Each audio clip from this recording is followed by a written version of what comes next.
Salamo fahadimy. Ho amin'ny mpiventy hira, ampiarahana amin'ny sodiny, salamo nataon'i Davida. Tompo, enoa ny teniko, fatary ny eritreritro, enoa ny feon'ny fitarainako. Mpanjakako sy Andriamanitro, fa ianao no ivavahako. Tompo, maraina no andrenesanao ny feoko, maraina no ivavahako aminao, ka hanandrandra aho.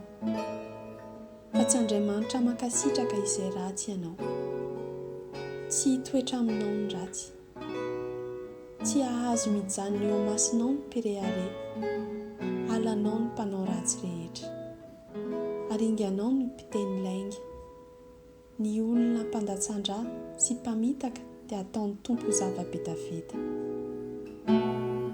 Fa izao kosa no ny habean'ny famindraponao dia hiditra ao an-tranonao.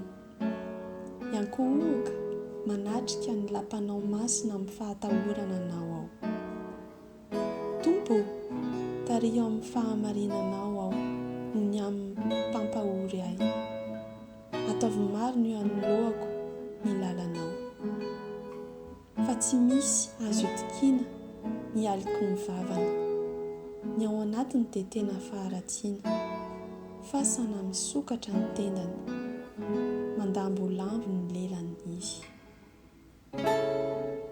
Eloha izy Andriamanitro, ako ho lavo ny sainy ataony izy. Roa izy no ny habean'ny fahotana, satria efa niodina taminao. Dia hifaly izay rehetra mialoka aminao, hioby mandrakariva izy, koa miarova azy ianao, ka dia ho ravoravo aminao izay tia ny anaranao.